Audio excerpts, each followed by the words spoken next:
제 이름은 혜진입니다. 저는 60이고 오늘 제가 털어놓을 이야기는 당신이 가족을 바라보는 방식 자체를 영원히 바꿔놓을 것입니다. 불과 3일 전 제 아들 민재와 며느리 수민이 저와 남편 현수를 깎아지른 30m 절벽 아래로 밀어 떨어뜨렸습니다. 갈비뼈가 부러지고 온몸이 피로 젖어 누워 있을 때 남편의 간절한 속삭임이 들렸습니다. 혜진아, 움직이지 마. 숨 죽여. 그 말이 최악은 아니었습니다. 최악은 남편이 저에게 털어놓은 어머니가 들을 수 있는 가장 끔찍한 진실이었습니다. 우리 아이들이 25년 동안 숨겨온 비밀이었습니다. 현수와 저는 40년 동안 우리가 만든 것이 완벽한 가족이라고 믿었습니다. 아침마다 집 앞 골목에서 볕이 드는 찻잔 향과 함께 새소리가 섞였고 저는 동네 초등학교에서 아이들을 가르치며 매일 오후 작은 이야기들을 안고 집으로 돌아왔습니다. 현수는 목공소를 운영했고 거칠지만 섬세한 그의 손은 평범한 나무를 아름다운 가구로 바꾸곤 했습니다. 우리는 현수의 손으로 직접 깎아 만든 참나무 식탁에서 가족의 많은 시간을 보냈습니다. 우리에게는 두 아들이 있었습니다. 첫째 지호와 5살 아래인 민재. 지호는 집안의 활력 그 자체였고 늘 아버지를 도와 공방에서 일을 했습니다. 웃음이 많고 저를 걱정거리로부터 지켜주는 존재였죠. 민재는 조용하고 내성적이었지만 저는 그를 똑같이 때로는 더 깊이 사랑한다고 믿었습니다. 어머니라는 존재는 편애하지 않는다고 생각했어요. 적어도 그때까진요. 일요일 예배를 마치고 가족이 모이면 우리는 식탁에 둘러앉아 소소한 이야기를 나눴습니다. 지호는 공학을 공부하겠다는 계획을 말하곤 했고 민재는 별다른 말 없이 반찬을 집어먹었습니다. 저녁이면 현수와 동네 산책로를 걸으며 은퇴 후의 여행, 바닷가에서의 첫 경험, 아이들 가정을 바라보며 늙어가는 모습 같은 이야기를 나누곤 했습니다. 그런 대화들이 나중에 보면 저를 거의 죽음으로 몰아넣을 훈련이었을 줄은 꿈에도 몰랐습니다.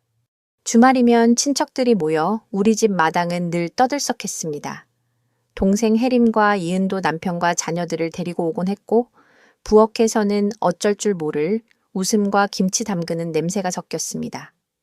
현수는 늘 제 곁이었고 40년 결혼 생활 동안 출근길에 들꽃을 꺾어 와 제게 전해주던 그의 소소한 다정함은 저의 일상이었습니다. 공방에서 저는 재료를 잡아주고 그는 또 하나의 가구를 만들어냈죠. 우리는 팀 같았고 깰 수 없는 단단한 유대라고 믿었어요. 그렇지만 완벽한 행복 뒤에는 종종 가장 깊은 비극이 숨어 있었습니다. 지호가 20살이 되었을 때 가족 사이에 이상한 균열이 생겼습니다. 지호와 민재가 사소한 일로 속삭이며 다투는 소리를 듣곤 했고 제가 방에 들어서면 둘은 갑자기 조용해졌습니다. 현수는 형제애에서 흔히 있는 일이라며 대수롭지 않게 말했지만 저는 우리의 완전함을 믿고 싶어 그의 말을 받아들였습니다. 그리고 25년 전 어느 가을밤에 지호가 집에 돌아오지 않았습니다. 우리는 밤새 기다리다가 새벽까지 이르고 민재는 방에서 공부한다고 했지만 그를 볼 때마다 눈빛이 이상했습니다. 새벽녘 이웃들과 현수가 마을 곳곳을 뒤졌고 지호가 자주 가던 강의 협곡 아래에서 그의 차가운 몸을 발견했습니다. 경찰은 어둠 속에 발을 헛디뎠던 사고라고 했습니다. 저는 그 말을 의심조차 하지 못했습니다. 상상할 수 없는 진실이 더 끔찍할 거라 생각할 수 없었으니까요. 지호의 장례식은 제 인생에서 가장 어두운 날이었습니다. 제겐 검정한 벌뿐이었고 그날 현수는 하루 종일 제 곁을 지켜주었습니다. 민재는 형을 잃은 사람치고는 어딘가 이상할 정도로 차분했고 저는 울다가 끝이 날 때까지 울었습니다. 그때의 민재 표정은 지금 그 일을 알고 난 뒤에도 등골이 오싹해질 정도입니다. 현수는 내내 나를 부축하며 위로의 말을 속삭였지만 그 말들은 이제 입에 쓴 약처럼 느껴집니다. 지호가 떠난 이후 민재는 태도가 완전히 바뀌었습니다. 더 다정해지고 더 살뜰하게 보였어요. 집안일을 도우며 아버지를 공방에 동행했고 제가 슬플 때면 무엇이든 챙겨주었습니다. 저는 그것을 그가 슬픔을 이겨내려는 방식이라 여겼고 지호의 빈자리를 메우려는 진심이라 믿었습니다. 얼마나 순진했던가요? 사실 그가 쌓아 올린 건 자기 안의 괴물을 숨기기 위한 완벽한 가면이었습니다. 세월이 흘러 상처는 완전히 아물지 않았지만 우리는 적응하며 살아갔습니다. 민재는 수민이라는 착해 보이는 여자와 결혼했고 아이들이 생기며 우리는 다시 행복을 찾는 듯 보였습니다. 수민은 저를 어머니라 부르며 집안일을 도왔고 민재는 아버지의 재능을 이어 목공일을 해 장사를 이어갔습니다. 모든 것이 또 다시 완벽해 보였습니다. 그러나 지금 절벽 밑에서 갈비뼈가 부러진 채 누워있는 저는 그 모든 행복이 얼마나 정교하게 조작된 거짓인지 깨달았습니다. 문제가 시작된 건 반년 전 유언을 정리하기로 했을 때였습니다. 우리는 평생 모은 재산을 정리하려 했고 집과 부모님께 물려받은 땅, 적지 않은 저축이 있었습니다. 민재가 먼저 변을 들이밀 듯 말했습니다. 엄마, 아버지, 이제 예순이시니 정리해 두는 게 좋겠어요. 그의 미소는 이제 아기로 가득 찬 것처럼 보입니다. 수미는 곁에서 제 손을 어색하게 쓰다듬으며 우린 정말 많이 사랑해요. 보호받으셔야 해요. 라 말했습니다. 저는 그 말을 진심으로 받아들였기에 얼마나 어리석었는지요. 우리가 알고 지내던 변호사 선생님 앞에서 여러 옵션을 들었고 민재는 자신과 수민을 유일한 상속인으로 지정하자고 주장했습니다. 그 순간에도 저는 그들이 우리의 마지막을 진심으로 걱정한다고 믿었습니다. 그런데 그 믿음이 바로 그날 제가 절벽 아래에서 숨을 죽이고 있을 때 얼마나 잔인하게 배신당했는지 알게 되었습니다. 지금 이 글을 쓰는 목적은 단지 진실을 알리는 것입니다. 우리가 믿었던 가족, 우리가 쌓아올린 삶이 어떻게 붕괴되었는지, 민재와 수민이 숨겨온 25년의 비밀, 그리고 제가 거의 잃을 뻔한 생명의 경계에 관한 이야기, 그들이 왜, 무슨 이유로 지호를 그날 죽음으로 몰아넣었는지, 그리고 어떻게 제게 똑같은 범죄를 저질렀는지, 이 모든 사실을 저는 이제 더 이상 입에 담아 숨길 수 없습니다. 그날 이후로 모든 것이 달라지기 시작했습니다. 민재는 손주들에게 공평하게 나눠주겠다며 우리 재산을 자신이 직접 관리해야 한다고 주장했습니다. 부모님 연세가 이제 60이시잖아요. 앞으로는 저희가 돌봐드려야 하니 자금도 저희 손에 있어야 제대로 모실 수 있어요. 그의 말투 어딘가가 불편했지만 늘 사람을 쉽게 믿던 현수는 금방 동의했습니다. 저는 마음 한켠이 무거웠습니다. 왜냐하면 지호가 살아있을 때는 늘 부모님 노후는 내가 책임질게 라고 말하곤 했으니까요. 하지만 이제 지호는 없었고 민재만 남아 있었습니다. 화요일 오후 우리는 법무사를 찾아가 서류에 서명했습니다. 그날 수미는 옅은 하늘색 한복 원피스를 입고 있었고 절을 하듯 저를 끌어안으며 속삭였습니다. 이제 우리 모두 영원히 한 가족이에요. 그 말이 이상하게 등골을 서늘하게 만들었지만 이유를 알 수 없었습니다. 민재는 아버지와 악수를 했지만 눈빛엔 웃음기가 없었습니다. 그날 저녁 된장을 끓이며 저는 잘못된 결정을 내린 게 아닐까 하는 생각을 떨칠 수 없었습니다. 그 뒤로 민재와 수미는 더 자주 집을 찾아왔습니다. 하지만 예전처럼 단순히 가족의 정을 나누러 오는 느낌은 아니었습니다. 그들은 늘 집을 어떻게 고쳐야 한다, 어떤 보험에 가입해야 한다, 어떤 투자에 손을 대야 한다는 식의 말을 꺼냈습니다. 어느 날 수민이 말했습니다. 어머니, 이 큰 집은 너무 불편하지 않으세요? 저희가 시내에 아늑한 아파트를 구해드릴 수 있어요. 그러나 저는 이 집을 사랑했습니다. 부엌은 수천 번의 식사와 기도로 가득했고 마당은 아이들과 손주들의 웃음소리가 스며 있었으며 현수의 공방은 세상에 하나뿐인 작품들로 채워져 있었습니다. 저는 이 모든 기억을 떠날 수 없었습니다. 제 고집을 듣고 난 뒤 민재의 눈빛이 잠시 스쳤는데 그 차가움에 몸이 떨렸습니다. 엄마, 이건 비합리적이세요. 그가 처음 써보는 차가운 말투였습니다. 두 분 다 연세가 있으신데 만약 계단에서 넘어지시면 저희가 제때 도와드릴 수 없잖아요. 수민도 곁에서 고개를 끄덕이며 덧붙였습니다. 게다가 유지비도 많이 드실 텐데요. 지금 부동산 값이 높으니 파는 게 현명해요. 현수는 점차 그들의 말을 곱씹기 시작했습니다. 그는 늘 현실적인 사람이었으니까요.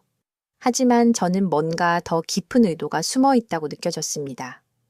어느 밤, 또다시 불편한 대화가 끝난 뒤 저는 현수에게 조심스레 물었습니다. 당신도 이상하지 않아요? 왜 갑자기 민재가 우리 재정 문제에 이렇게 집착하는지. 현수는 이를 닦으며 대수롭지 않게 말했습니다. 혜진아, 그냥 우리를 위하는 거지. 우리도 이제 젊지 않으니 고려해 보는 게 맞을지도 몰라. 하지만 그의 눈빛엔 인정하지 못한 불안이 스쳐갔습니다. 지금 돌이켜보면 그 순간 현수는 이미 어떤 연결고리를 깨닫고 있었던 겁니다. 결정적인 건 민재가 우리 재산의 위임장을 자신에게 달라고 요구했을 때였습니다. 수미는 마치 자기 집 부엌인 듯 차를 준비하며 덧붙였습니다. 혹시라도 두 분 중 한 분이 아프시면 저희가 대신 처리할 수 있어야 해요.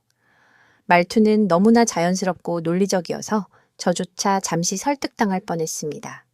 하지만 이상한 불안감이 제 가슴을 짓눌렀습니다. 그날 밤 저는 거의 잠을 이루지 못했습니다. 천장을 바라보며 옆에서 고르게 숨쉬는 현수의 숨결을 들었지만 마음은 더 어두워졌습니다. 다음 날 저는 언니 혜림에게 전화를 걸어 모든 이야기를 털어놓았습니다. 혜림은 잠시 침묵하다가 말했습니다. 혜진아, 이상하지 않아? 민재가 왜 그렇게 돈을 쥐려고 하는지. 자기 사업도 잘하고 있는데 굳이 왜? 정말 부모를 위한 마음뿐일까? 그 말은 제 뺨을 때린 것처럼 충격이었습니다. 그렇습니다. 민재는 돈에 쪼들려 본 적이 없었고 단 한 번도 빌린 적도 없었습니다.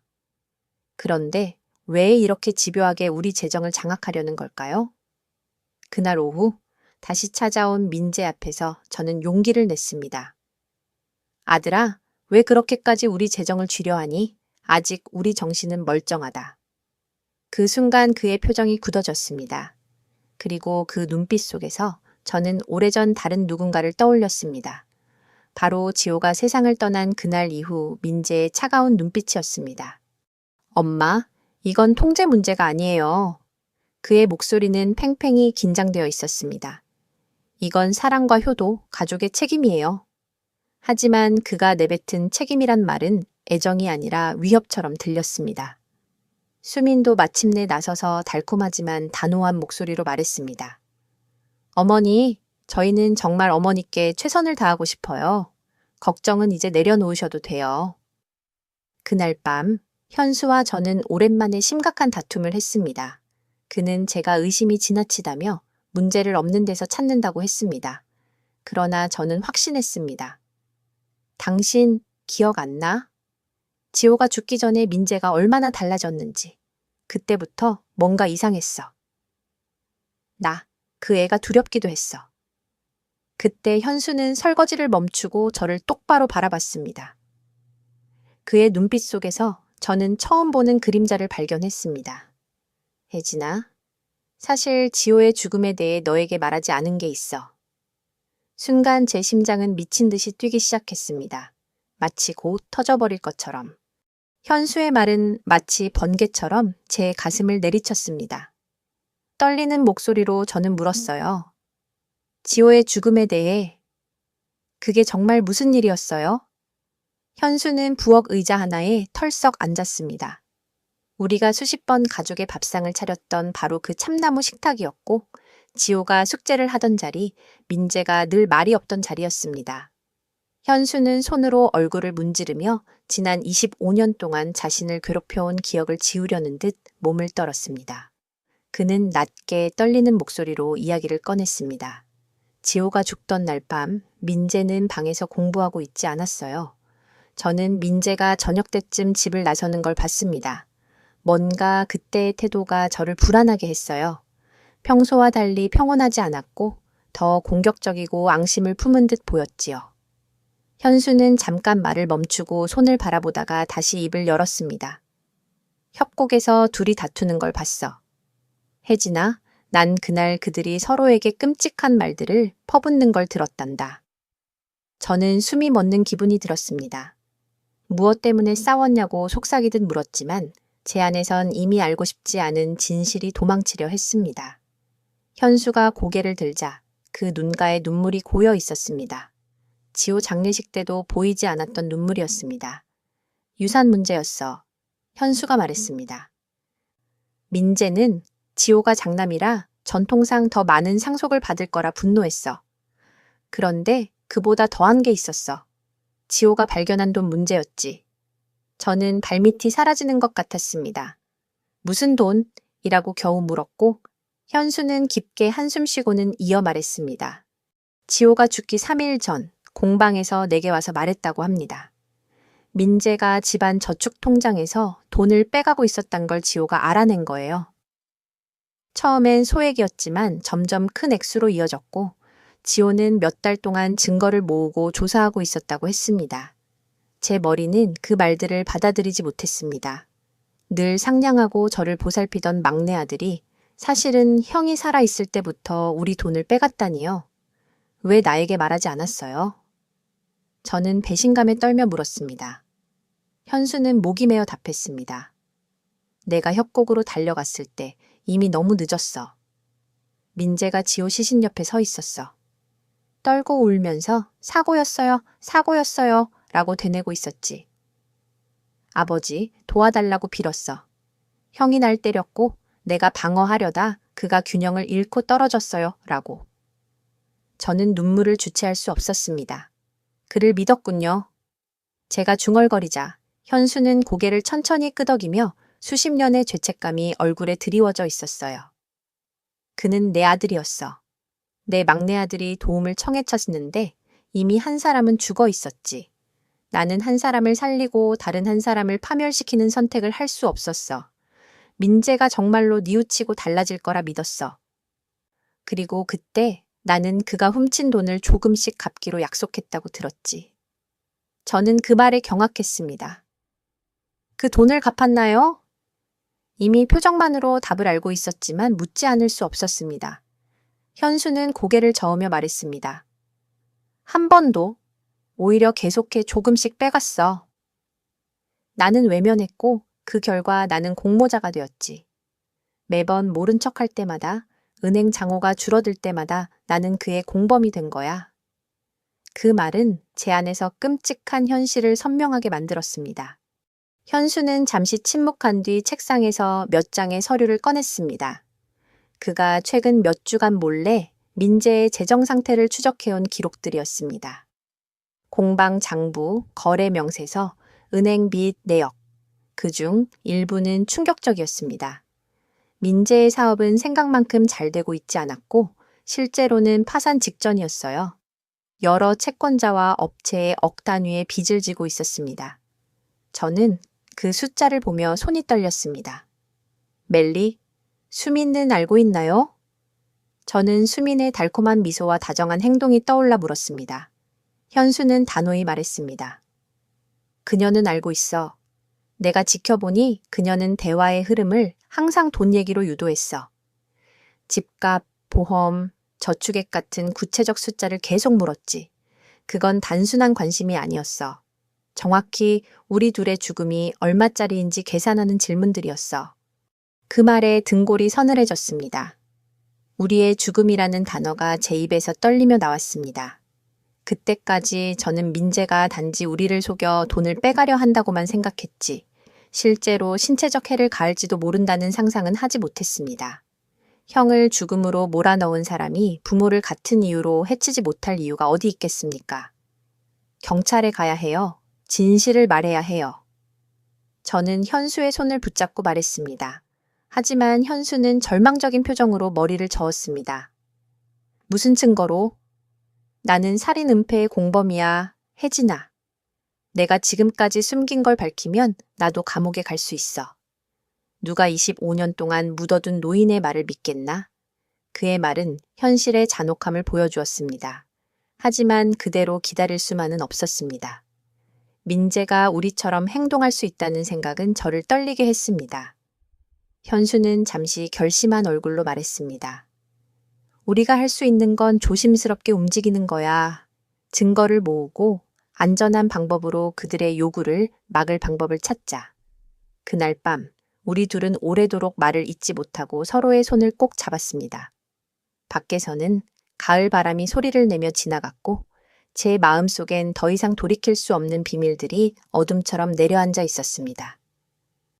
원하시면 이 뒤로 혜진과 현수가 구체적으로 어떤 증거를 모으고 민재와 수민에게 대응하는 계획을 세우는 장면까지 한국적 배경, 예, 동사무소, 법률상담, 가족 제사풍습 등을 살려 이어서 써드릴게요. 계속 진행할까요? 그러나 그의 말은 전화벨 소리에 끊겼습니다. 수화기 너머로 들려온 목소리는 민재였습니다. 어머니, 안녕하세요. 늘 상냥했던 그 목소리는 이제 제 귀에선 섬뜩하게만 들렸습니다. 수민이랑 얘기하다가 생각났는데요. 이번 주말에 부모님 결혼 40주년을 기념해서 특별한 시간을 보내면 어떨까 해요. 늘 가고 싶다 하셨던 설악산. 가족끼리 같이 다녀오면 참 좋을 것 같아요. 등산도 하고 사진도 찍고 완벽한 하루가 될 거예요. 제 피가 얼어붙는 듯 했습니다. 옆에서 듣고 있던 현수의 얼굴에도 똑같은 공포가 서려 있었습니다. 그래, 좋은 생각이구나. 저는 떨리는 목소리로 간신히 대답했습니다. 조금 생각해보고 내일 말해줄게. 전화를 끊은 뒤 우리는 침묵 속에서 서로를 바라봤습니다. 그 초대는 다름 아닌 우리를 죽음으로 부르는 정갈이었습니다. 산에서겠지? 제가 속삭였습니다. 우리를 절벽에서 밀어 떨어뜨리고 사고로 위장하려는 거야. 현수는 무겁게 고개를 끄덕였습니다.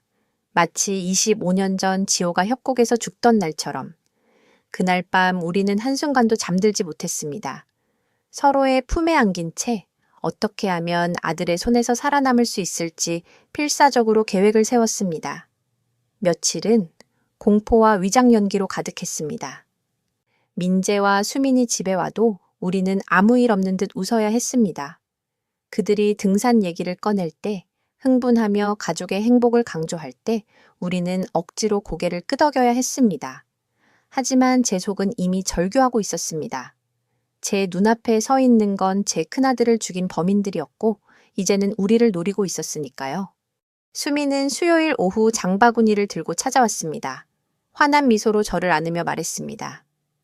어머니, 산행 준비물 좀 사왔어요. 떡, 과일, 물 다 챙겼으니까 걱정 마세요. 그녀는 마치 들뜬 아이처럼 가방을 열어 보였지만 제 눈에는 그것들이 우리 죽음을 은폐하는 도구처럼만 보였습니다. 그리고 새 카메라도 샀어요. 이번에야말로 가족 사진을 특별하게 남기고 싶거든요. 그녀의 말이 역설처럼 제 귀에 울렸습니다. 그 카메라가 기록할 건 행복한 추억이 아니라 절벽 아래 부서진 우리 시신일지도 모른다는 생각에 속이 뒤집혔습니다. 잠시 뒤 민재가 새 등산 배낭을 메고 들어왔습니다. 아버지, 안전한 산행을 위해 장비 다 준비했어요. 로프, 랜턴, 구급상자까지요. 그의 말 하나하나가 저에겐 잔혹한 조롱처럼 들렸습니다. 우리 같은 나이 든 사람들이 가기엔 위험하지 않니? 저는 아무렇지 않은 척 물으며 핑계를 찾으려 했습니다. 그러자 수미는 제 뺨을 쓰다듬으며 부드럽게 웃었습니다. 그래서 아주 쉬운 코스를 골랐어요. 아이들도 할 수 있는 길이에요. 저랑 민재가 옆에서 계속 지켜드릴게요. 그녀의 말은 다정한 위로가 아니라 차가운 사형 선고처럼 들렸습니다. 그날 밤 두 사람이 떠난 뒤 우리는 거실에 앉아 온몸을 떨었습니다. 우린 절대 가면 안 돼. 제가 현수의 손을 붙잡으며 말했습니다. 핑계를 대고 거절하자. 하지만 현수는 낮은 목소리로 답했습니다. 우리가 가지 않으면 그들은 다른 방법을 찾을 거야. 더 교묘하게 집에 불이 난 것처럼 강도가 든 것처럼 꾸밀 수도 있어. 적어도 산에서는 우리가 무엇을 당할지 예측할 수 있잖아. 그의 말은 끔찍했지만 논리적이었습니다. 저는 절망스레 물었습니다. 그럼 어떻게 하자는 거예요? 현수는 잠시 생각에 잠기더니 결심한 듯 말했습니다. 우린 갈 거야. 하지만 준비할 거야. 난 휴대폰을 숨겨서 녹음을 켜둘 거야. 우리가 살아남으면 증거가 되고 혹시 못 살아남더라도 진실을 누군가는 알게 되겠지. 금요일 밤 우리는 저녁밥에 거의 손도 대지 못했습니다. 부엌의 따뜻한 불빛조차 차갑게만 느껴졌습니다. 현수는 유언장을 다시 확인하며 혹시라도 우리가 죽는다면 민재가 모든 걸 손에 넣지 못하도록 조치를 해두었습니다. 그리고 그는 제게 편지를 하나 보여주었습니다. 언니 혜림에게 보내는 편지였습니다. 그 안엔 지호의 죽음과 민재의 음모, 우리가 알고 있는 모든 사실이 담겨 있었습니다. 토요일 아침, 창밖의 맑은 하늘은 우리의 상황을 비웃는 듯 했습니다. 민재는 흥얼거리며 집 앞에 나타났습니다. 어머니, 아버지, 준비 다 되셨죠? 오늘 멋진 하루가 될 거예요. 그의 목소리는 다정했지만 제 심장은 얼어붙었습니다. 아침 식탁에 앉아 그는 지도를 펴며 설명했습니다. 이 길을 따라 올라가면 정상 전망대에 도착해요. 온 계곡이 한눈에 보이죠? 정말 장관이에요. 그 눈빛은 악마처럼 번쩍였습니다. 물론 장관이겠지. 그곳에서 우리가 보게 될 마지막 풍경일 테니까. 하지만 그의 말은 전화벨 소리에 끊겼습니다. 수화기 너머에서 들려온 건 민재의 목소리였습니다. 어머니, 안녕하세요. 그 상냥한 어조는 이제 제 귀에선 소름 끼치는 속삭임처럼 들렸습니다. 수민이랑 얘기하다가 생각했는데요. 이번 주말에 부모님 결혼 40주년을 특별하게 보내면 어떨까 해요. 늘 말씀하시던 설악산에 함께 다녀오면 좋겠어요. 같이 산책도 하고 사진도 찍고 멋진 하루가 될 거예요. 피가 얼어붙는 것 같았습니다. 옆에서 듣고 있던 현수 역시 창백한 얼굴로 저를 바라보고 있었습니다. 그래, 참 좋은 생각이구나. 저는 떨리는 목소리로 겨우 답했습니다. 내일 다시 이야기하자. 전화를 끊고 나자 우리는 서로 말없이 마주보았습니다. 그 초대는 다름 아닌 우리를 죽음으로 끌고 가는 약속이었습니다. 산에서겠지. 제가 속삭였습니다. 우릴 절벽에서 밀어 떨어뜨리고 사고로 위장하려는 거야. 현수는 무겁게 고개를 끄덕였습니다. 마치 25년 전 지호가 협곡에서 떠났던 그날처럼. 며칠 뒤 민재는 꼼꼼하게 등산 가방을 챙기는 모습까지 보여주었습니다.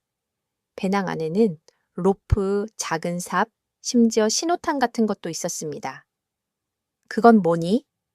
제가 물었을 때 그는 눈 하나 깜빡이지 않고 대답했습니다. 혹시 길을 잃으면 구조 신호를 보낼 수 있잖아요. 하지만 제 눈엔 절벽 아래 우리 시신을 찾아내도록 완벽히 계산된 장치로만 보였습니다.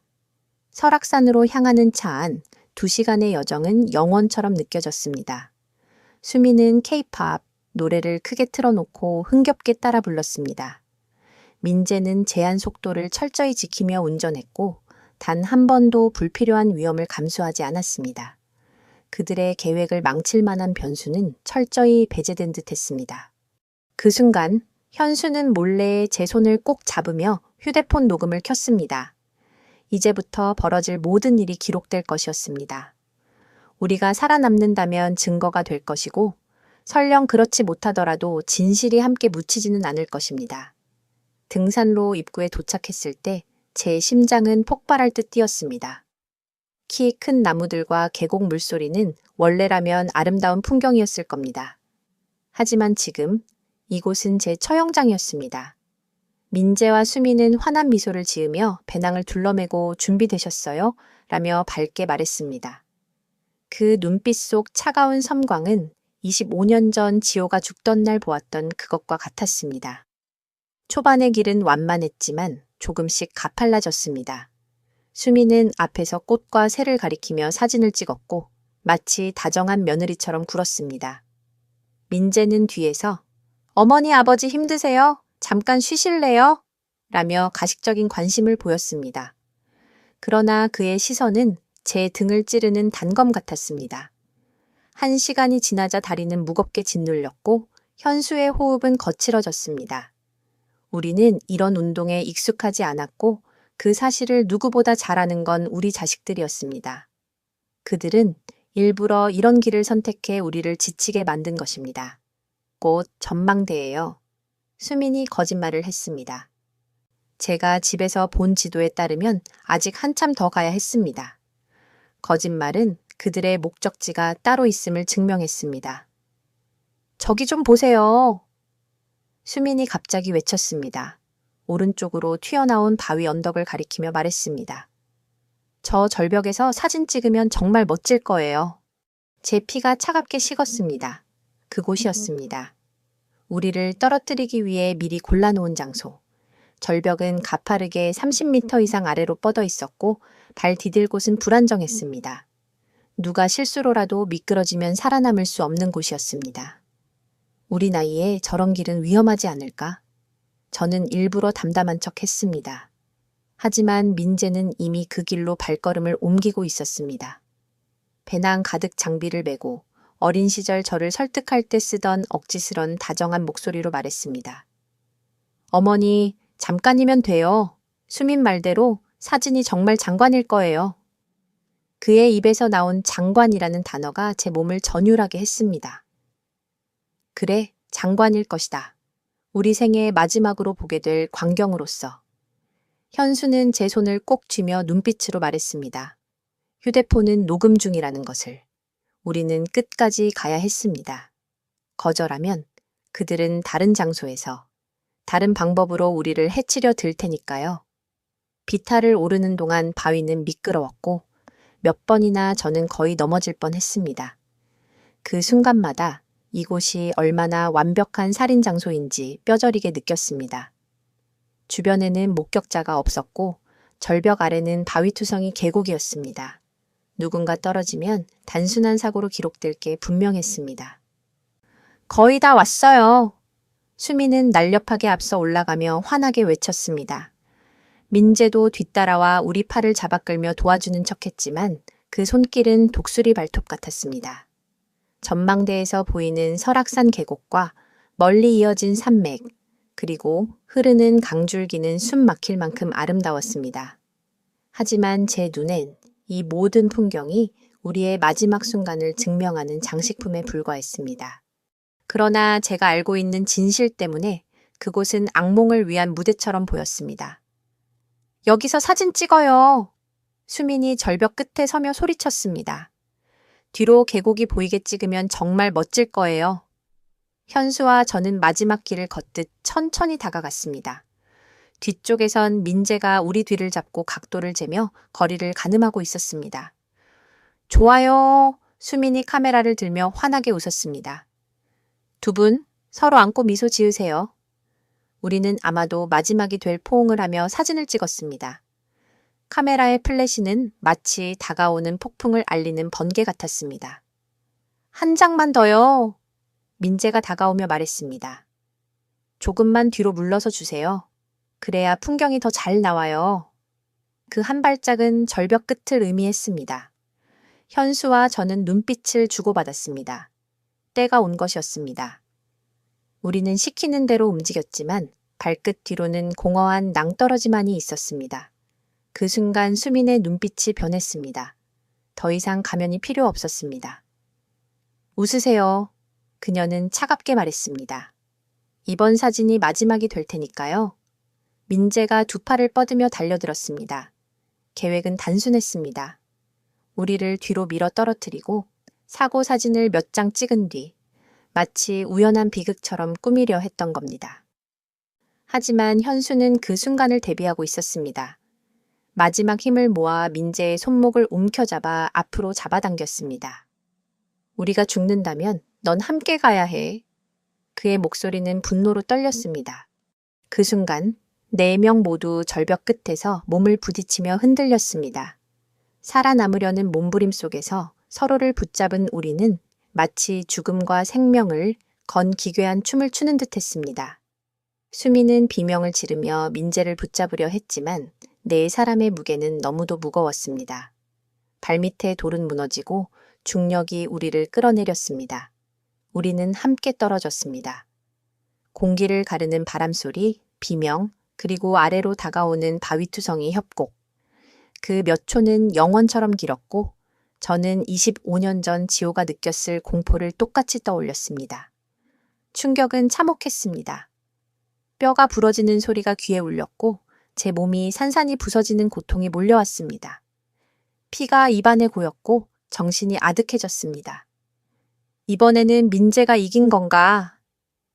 라는 절망이 몰려왔습니다. 하지만 그때 희미하지만 또렷한 현수의 목소리가 들렸습니다. 혜진아, 움직이지 마. 죽은 척 해. 저는 아직 살아 있었습니다. 고통은 미쳐버릴 만큼 컸지만 현수의 목소리는 신의 계시처럼 제 귀에 울렸습니다. 저는 호흡조차 들키지 않도록 온몸을 굳혔습니다. 몇 걸음 떨어진 곳에서 신음소리가 들렸습니다. 민재와 수민 역시 추락에서 살아남았지만 그들의 상태는 우리보다 훨씬 심각해 보였습니다. 수민아, 괜찮아? 민재의 부서진 목소리가 들렸습니다. 다리 부러진 것 같아. 너무 아파. 수민이 신음했습니다. 그리고 곧 그녀는 우리를 향해 물었습니다. 그 늙은이들은? 그 말은 저를 전율하게 만들었습니다. 그녀에게 우리는 가족이 아니라 단지 돈으로 가는 장애물이었음을 다시 확인했기 때문입니다. 잠시 후 민재가 기어오며 우리의 숨결을 확인하는 듯 움직였습니다. 제 심장은 요동쳤지만 저는 죽은 척하며 숨을 참았습니다. 죽었어. 그가 말했습니다. 두 눈은 뜨고 있는데 숨은 안 쉬어. 그의 거짓말은 오히려 저에게 희망을 주었습니다. 그들이 우리가 죽었다고 믿는다면 기회가 있을지도 몰랐습니다. 완벽해. 수민이 피식 웃었습니다. 계획대로야. 다만 우리까지 떨어진 게 변수지만. 그녀의 말 뒤로 둘은 서로의 부상을 확인하며 이야기를 나눴습니다. 기억해. 얘기 맞춰야 해. 민재가 말했습니다. 아버지가 발을 헛디뎌서 어머니랑 함께 떨어지신 거야. 우리가 구하려다 같이 추락한 거고. 알겠지? 알아. 100번은 연습했잖아. 이제 우린 불쌍한 희생자야. 시부모님을 사고로 잃은 가엾은 며느리, 사위. 그들의 목소리는 점점 멀어졌습니다. 아마 도움을 요청할 수 있는 곳으로 기어가려는 듯 했습니다. 마침내 주위가 조용해졌을 때 현수가 제 이름을 속삭였습니다. 혜진아, 살아있니? 응. 저도 힘겹게 속삭였습니다. 고통은 극심했지만 살아있다는 사실이 기적처럼 느껴졌습니다. 현수는 갈비뼈가 부러진 듯했고 저는 팔과 어깨가 움직이지 않았습니다. 그래도 살아있었습니다. 우린 죽지 않았어. 하지만 갇혔어. 신호도 없어. 그 순간이야말로 가장 무서운 현실이었습니다. 살아남았지만 구조가 오지 않는다면 우리는 이 계곡에서 천천히 목말라 죽을 수도 있다는 사실이었습니다. 굶주림과 상처의 고통이 겹쳐오던 그 순간 저는 속삭였습니다. 현수 씨, 늦기 전에 제발 그날 밤의 진실을 다 말해줘요. 지호가 죽던 날 밤에 정말 무슨 일이 있었는지. 현수는 마치 25년 동안 기다려온 듯 깊게 한숨을 내쉬었습니다. 그날 밤 지호가 공방으로 나를 찾아왔어. 그의 목소리는 떨리고 있었습니다. 지호는 화가 나 있었지. 손에 은행 통장 내역을 들고 있었어. 민재가 몇 달 동안 집안 저축에서 돈을 빼내고 있다는 증거였어. 처음엔 소액이었지만 점점 더 커졌지. 지호는 그걸 조사하고 있었던 거야. 제 상처의 통증과 함께 수십 년 동안 숨겨졌던 진실이 심장을 찔렀습니다. 지호는 그날 밤 바로 민재와 맞서겠다고 했어. 난 하루만 더 기다리자고 말렸지만 지호는 참을 수 없다고 했지. 동생이 부모 돈을 훔치는데 그냥 두고 잘 수 없다고. 그래서 당신이 따라간 거군요? 저는 이미 답을 알고 있었지만 물었습니다. 현수는 고개를 끄덕였습니다. 그땐 무슨 일이 생길까 두려웠어. 지호가 성격이 불같을 때는 제어가 안 되니까. 게다가 민재에게선 그 무렵 이상한 냉기가 느껴졌어. 오싹할 만큼 차가운 눈빛이었지. 내가 계곡에 도착했을 때 두 아이가 서로 고래고래 소리 지르며 싸우고 있었어. 지호는 통장 내역을 흔들며 도둑놈이라고 외쳤지. 부모 돈을 훔치다니. 민재는 부정했어. 형이 미쳤다고 꾸며낸 얘기라고. 저는 숨을 삼켰습니다. 어둠 속에서 두 아들이 서로를 배신자로 몰아붙이던 장면이 눈앞에 그려졌습니다. 그 다음에 현수는 한참을 멈추더니 힘겹게 이어갔습니다. 지호는 민재에게 당장 돈을 돌려놓고 부모님께 다 고백하라고 했어. 그렇지 않으면 자기가 직접 말하겠다고. 그 순간 민재가 폭발했어. 형은 늘 편애받았잖아. 언제나 다 가졌잖아. 이제는 달라져야 해. 라고 고함치더니 밀었어. 우연이 아니었어. 온 힘을 다해 밀어버렸지. 눈물이 상처 위로 흘러내렸습니다. 지호가 절벽에서 균형을 잃고 버둥대던 모습이 머릿속에서 그려졌습니다. 왜? 왜 나한테 말하지 않았어? 현수는 고통스러운 한숨을 내쉬었습니다. 내가 도착했을 땐 민재가 울면서 떨고 있었어. 사고였어요, 아버지. 일부러 그런 게 아니에요. 수없이 되뇌었지. 제발 어머니께는 말하지 말아 달라고 빌었어. 널 잃는 게 두려웠다고. 그게 거짓말인 걸 알면서도 믿은 거군요. 그래. 하지만 그는 내 아들이었어. 남은 유일한 아들이었어.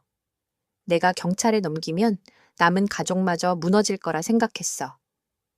그의 변명은 제 상처만큼이나 아프게 파고들었습니다. 그 돈은? 민재는 계속 빼갔던 거잖아. 그는 조금씩 갚겠다고 약속했지. 다시는 안 그러겠다고 맹세했어. 하지만 단 한 번도 갚지 않았어. 오히려 더 훔쳤지. 그리고 나는 침묵했어. 그 침묵으로 나는 그의 공범이 되었어. 바로 그때 멀리서 사람들의 목소리가 들렸습니다. 민재와 수민이 구조대를 불러온 것이었습니다. 곧 헬기 소리까지 들려왔습니다. 이제야말로 우리의 삶에서 가장 중요한 순간이 다가오고 있었습니다. 우리는 결정을 내려야 했습니다. 지금 이대로 죽은 척을 계속하며 진실을 폭로할 기회를 기다릴 것인가, 아니면 살았다 밝히고 구조와 함께 다시 위험에 노출될 것인가.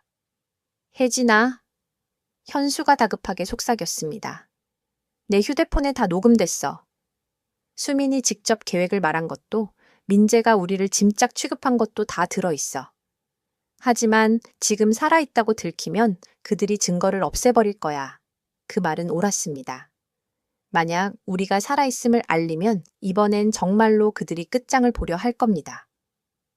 그 순간 위에서 민재의 목소리가 들려왔습니다. 여기에요. 제 부모님이 여기 있어요. 빨리 와주세요. 그 목소리는 애끓는 듯 떨렸습니다. 모르는 사람이 들으면 효심 깊은 아들이 부모의 죽음을 애통해하는 것처럼 보였을 겁니다. 진정하세요. 구조대장의 단호한 목소리가 들려왔습니다. 곧 내려가 확인하겠습니다. 밧줄과 장비 소리가 계곡에 울려 퍼졌습니다. 수미는 이미 완벽한 연기를 시작했습니다. 믿을 수가 없어요. 흐느끼며 말했습니다. 우리 사진 찍으며 웃고 있었는데 순식간이었어요. 돌이 무너져 내리면서 두 분이. 그 말은 제 가슴을 수없이 찔렀습니다. 그녀는 이 말을 경찰에게도 기자에게도 세상 모든 사람에게도 반복할 것입니다. 구조대가 내려오기 시작했습니다. 바위에 부딪히는 부츠 소리, 장비가 부딪히는 쇳소리, 점점 가까워졌습니다. 현수는 제 손을 살짝 쥐며 속삭였습니다. 끝까지 연기해야 해. 어떤 일이 있어도. 여기 있습니다. 구조대원의 외침이 들렸습니다. 2명 확인, 맥박은 약하지만 있습니다. 그 순간 제 심장은 요동쳤습니다. 이제 판이 바뀌려 하고 있었습니다.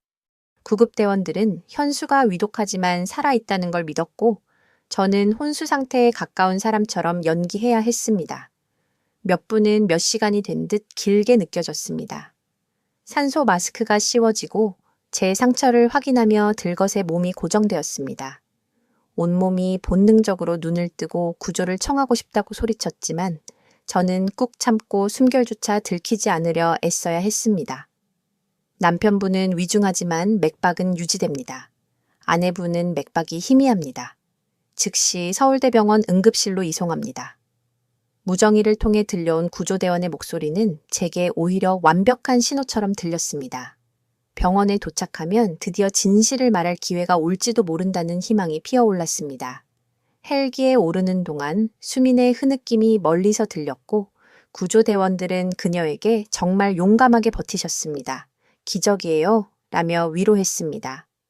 하지만 진짜 기적은 현수와 제가 아직 살아있다는 사실이었습니다. 헬기가 서울 상공을 날아 병원으로 향할 때 옆 들것에 실린 현수의 기척이 느껴졌습니다.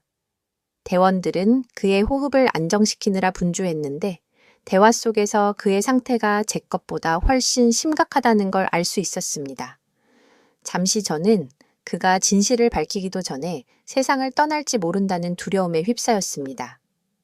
부인분, 들리시면 조금만 버티세요. 곧 도착합니다.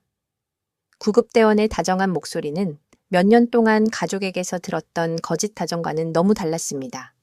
서울병원 응급실에 도착하자 혼란은 극에 달했습니다. 의료진이 뛰어다니며 빠른 지시를 내렸습니다. 저는 수술실로 바로 옮겨졌고 여전히 의식을 잃은 척해야 했습니다. 하지만 동시에 믿을 수 있는 누군가에게 신호를 보내야 했습니다. 선생님, 맥박이 생각보다 강합니다. 간호사의 목소리가 들렸습니다. 순간 심장이 철렁 내려앉았습니다. 제 몸이 연기를 배반하는 건 아닐까. 큰 외상에서는 이런 경우도 있습니다. 생명력이 의외로 강한 거지요. 계속 주시하세요. 의사가 덧붙였습니다. 잠시 뒤 민재와 수민이 찾아왔습니다.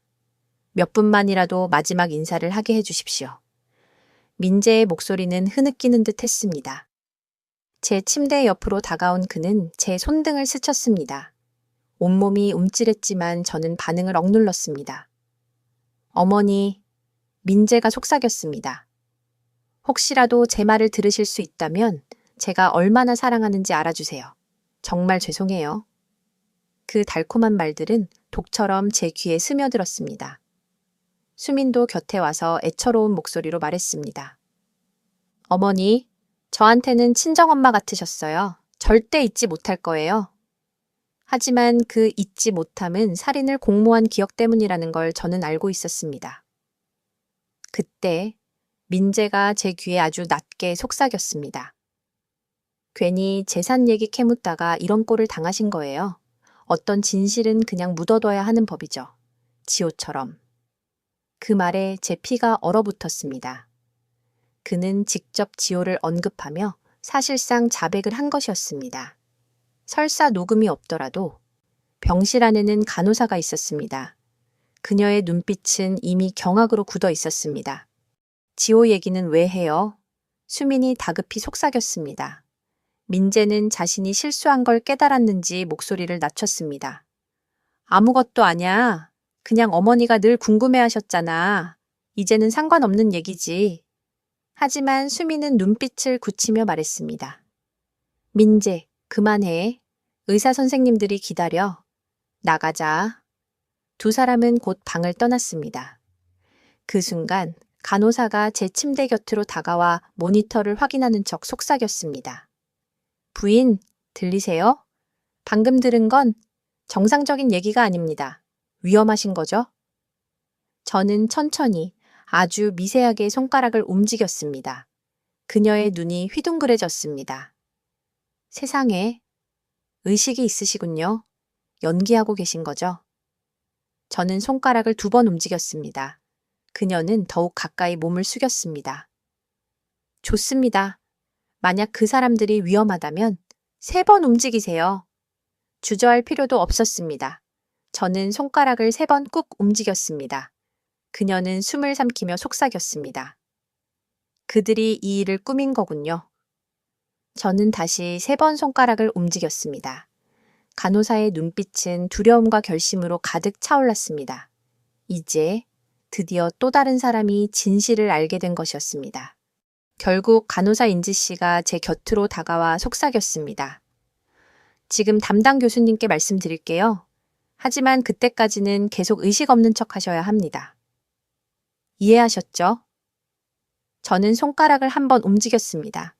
그 몇 분은 몇 시간처럼 길었습니다. 인지 씨가 방을 나가자 저는 혼자 남아 그녀가 제 이야기를 믿어주길 간절히 기도했습니다. 그리고 발소리가 들려왔습니다. 인지 씨는 회색 가운을 입은 주치의와 함께 들어왔고 놀랍게도 형사 2명도 함께였습니다. 부인, 주치의가 낮은 목소리로 말했습니다. 간호사에게서 이야기를 들었습니다. 이제 안전합니다. 형사님들이 보호해 주실 겁니다. 순간 안도의 물결이 밀려와 연기를 그만두고 싶었지만 꾹 참았습니다. 눈을 뜨실 수 있겠습니까? 형사 중 한 명이 물었습니다. 저는 천천히 눈을 떴습니다. 형광등 불빛이 눈을 찔렀지만 조금씩 초점이 맞아갔습니다. 제 곁에는 걱정스러운 얼굴들이 있었습니다. 다행입니다. 인지 씨가 작은 목소리로 중얼거렸습니다. 저는 서울지방경찰청 강력반 김 형사입니다. 중년의 형사가 진지한 표정으로 말했습니다. 매우 위험한 상황일 수 있다고 들었습니다. 산에서 무슨 일이 있었는지 말씀해 주시겠습니까? 몇 시간을 연기하던 탓에 제 목소리는 갈라졌지만 힘겹게 속삭였습니다. 제 아들 그리고 며느리가 우리를 밀었습니다. 그 후 몇 시간은 진술, 녹음 확인, 증거 정리로 소용돌이쳤습니다. 저는 25년 전 지호의 죽음, 민재의 횡령, 유산을 강제로 바꾸려 한 압박, 그리고 설악산에서 우리를 죽이려 했던 계획까지 모두 털어놓았습니다. 가장 중요한 것은 현수의 휴대폰에 남아있는 녹음이었습니다. 남편분의 휴대폰에 증거가 있다는 말씀이십니까? 김 형사의 눈빛이 번쩍였습니다. 네, 고백도 계획도 전부 들어 있습니다. 형사는 곧바로 현수가 있는 병실로 갔습니다. 현수는 저보다 1시간 늦게 의식을 회복했고 상황을 들은 뒤 망설임 없이 휴대폰을 건넸습니다. 여기에 다 있습니다. 수십 년의 거짓말과 오늘의 진실이. 경찰 기술팀은 즉시 분석을 시작했습니다. 그 시각 민재와 수미는 대기실에서 슬픔에 잠긴 유족인 척 연기를 이어갔습니다. 그들은 자신들의 감형흑이 곧 끝날 거라는 사실조차 몰랐습니다. 1시간이 흐른 뒤 김 형사가 돌아왔습니다. 녹음 내용이 명확합니다. 지호살인에 대한 직접 자백, 재산 횡령, 그리고 2분을 살해하려 한 계획까지. 체포에 충분합니다. 여기서 바로 체포하실 건가요? 제가 불안하게 물었습니다. 이미 병원에 형사들이 배치돼 있습니다. 영장이 떨어지는 즉시 체포합니다. 2분은 경찰 보호 하에 계십니다. 창문 너머로 병원 주차장에 배치된 경찰들의 모습이 보였습니다. 드디어 25년 동안 기다려온 순간이 다가왔습니다. 민재김, 수민박, 담당 형사의 굳은 목소리가 울렸습니다. 당신들은 지호 김살인 및 혜진, 현수 김살인 미수 혐의로 체포합니다. 순간 대기실은 얼어붙었습니다. 곧 수민의 날카로운 비명이 터졌습니다. 무슨 말씀이세요? 우리는 피해자예요. 시부모님은 사고로 돌아가셨다고요? 아니요. 형사는 담담히 대답했습니다. 시부모님은 살아계시고 모든 증거를 직접 제출하셨습니다. 잠시 정적이 흐른 뒤 민재의 절망적인 외침이 들렸습니다. 말도 안 돼! 우리가 죽는 걸 분명히 봤는데. 그의 자기도 모르게 튀어나온 말은 또 하나의 자백이 되어 경찰의 녹음기에 고스란히 남았습니다. 이어 수민이 남편을 향해 소리쳤습니다. 다 네가 시킨 거잖아. 난 원하지 않았어. 민재 역시 미친 듯 소리쳤습니다. 절벽에서 사진 찍자고 한 건 내 생각이었잖아. 모든 건 네가 꾸민 거였어. 몇 분 만에 수십 년 이어온 그들의 공모 관계는 무너져 내렸습니다. 서로 자기만 살겠다고 물어뜯으며 김 형사는 1시간 뒤 제 병실로 돌아와 무겁게 숨을 내쉬었습니다. 형사는 만족과 안타까움이 섞인 표정으로 말했습니다. 민재와 수미는 이미 연행되어 서울 서북 경찰서로 가는 중입니다. 서로에게 죄를 떠넘기려 하고 있어 오히려 증거가 더 단단해지고 있죠. 그런데 말씀드려야 할 게 하나 더 있습니다. 뭐죠? 저는 이미 더는 감당할 수 없을 만큼 많은 충격을 받은 상태였지만 조심스레 물었습니다. 형사가 제게 작은 녹음기를 내밀었습니다. 체포 당시 민재의 가방에서 발견한 겁니다. 최근 몇 주간 부모님과 나눈 대화를 몰래 녹음해 온 것 같습니다. 아마도 의심을 눈치채고 증거를 수집하려 했던 것 같군요. 제 피가 얼어붙었습니다. 그 말은 네, 민재는 이미 부모님이 진실에 다가가고 있다는 걸 알고 있었습니다. 설악산으로의 여행도 즉흥적인 게 아니었죠. 경찰에 가기 전에 처리해야 한다는 수민의 목소리도 분명히 녹음돼 있었습니다. 그 치밀한 계획과 차가운 계산은 제 숨을 멎게 했습니다. 우리는 실험실의 쥐처럼 모든 행동이 감시당하고 있었습니다. 형사는 또 다른 서류를 꺼내들었습니다.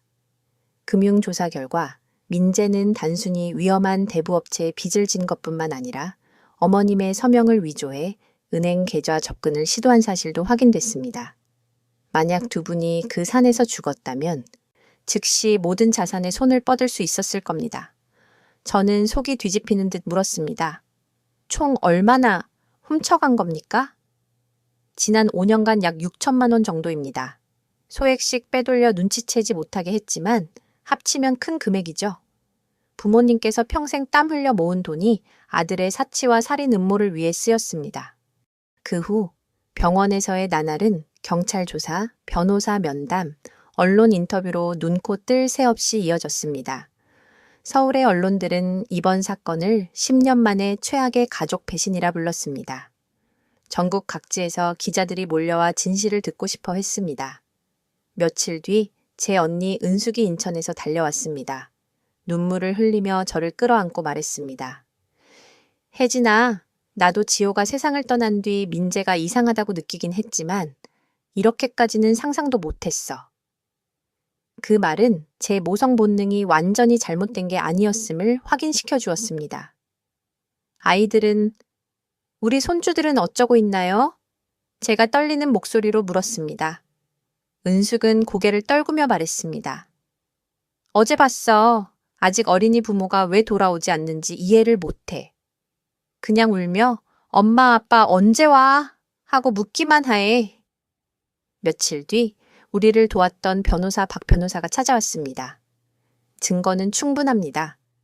체포 당시의 고백, 재정 관련 자료, 그리고 녹음까지. 피할 수 없는 형량을 받을 겁니다. 다만 상대 측 변호인들이 계획적 살인이 아닌 충동적 범행으로 감형을 시도하고 있습니다. 충동적 범행이라니요?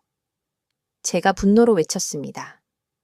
그들은 몇 주간 준비했고 장비를 샀고 장소까지 골랐습니다. 박 변호사는 무겁게 고개를 끄덕였습니다. 맞습니다. 저희도 계획적 살인임을 입증할 자료를 충분히 모았습니다. 하지만 결국 법정에서 가장 중요한 건 두 분의 증언입니다. 힘드시겠지만 직접 법정에서 말씀하셔야 합니다. 그 순간 아들을 다시 마주해야 한다는 사실이 저를 짓눌렀습니다. 그러나 지호를 위해, 우리를 위해, 손주들이 진실을 알 권리를 위해 저는 반드시 증언해야만 했습니다. 3주 후 우리는 집으로 돌아올 수 있었습니다. 상처는 어느 정도 회복됐지만 현수는 목발에 의지해야 했고 저는 팔에 붕대를 감고 있었습니다. 집은 마치 시간이 멈춘 무대 같았습니다. 아침 식사 그릇은 싱크대에 그대로 있었고 침대는 미처 정리되지 않았으며 민재가 가져왔던 꽃은 시들어 부서져 있었습니다. 우리 다시 행복해질 수 있을까? 그날 밤 침대에 누우며 제가 물었습니다. 현수는 깊은 한숨을 내쉬며 제 어깨를 감싸 안았습니다. 모르겠어, 혜진아. 하지만 이제 우리는 살아있고 25년 만에 진실을 품게 되었지. 더는 비밀 속에서 살지 않아도 돼. 그리고 반년 뒤 재판이 시작됐습니다. 증언대에 서서 저는 처음으로 민재와 눈을 마주했습니다. 그 눈빛엔 후회도 아픔도 없었습니다. 제가 키운 아들은 사라지고 낯선 차가운 얼굴만이 제 앞에 있었습니다. 제가 증언대에서 모든 끔찍한 기억을 다 털어놓은 뒤 마지막으로 민재를 똑바로 바라보며 말했습니다. 민재, 넌 더 이상 내 아들이 아니다. 내 아들은 네가 지호를 죽인 그날 밤에 이미 세상을 떠났다. 그 후 25년 동안 내 곁에 있던 건 아들이 아니라 내가 키워버린 괴물이었을 뿐이다. 배심원단은 사흘 동안 심의했습니다. 그리고 결국 판결을 내렸습니다. 민재는 지호 살해 혐의로 1급 살인죄, 그리고 우리 부부에 대한 계획적 살인 미수죄로 유죄를 선고받았습니다. 수민 역시 공범으로 같은 판결을 받았습니다. 두 사람 모두 가석방 없는 무기징역형에 처해졌습니다. 그로부터 1년이 지난 지금 현수와 저는 손주들을 입양하는 절차를 밟고 있습니다. 그 아이들은 아직 어리고 순수하지만 적어도 이제는 진짜 사랑이 어떤 것인지 알 수 있는 집에서 자라야 한다고 믿습니다. 부모에게서 받은 건 거짓된 애정과 탐욕뿐이었으니까요. 매일 밤 아이들을 재우기 전 저는 지호 이야기를 들려줍니다. 아이들이 알지 못했던 외삼촌, 그가 얼마나 따뜻하고 정직한 사람이었는지, 어떤 꿈을 품고 살았는지를 말해줍니다. 지호는 늘 남을 먼저 생각했고 힘든 사람을 도와주는 걸 당연하게 여겼던 사람이었다고요. 아이들이 제 품에서 잠들 때마다 저는 마음속으로 다짐합니다. 이 아이들만큼은 거짓과 배신 속에서 자라게 두지 않겠다고, 지호가 지키지 못한 꿈을 우리가 대신 지켜주겠다고,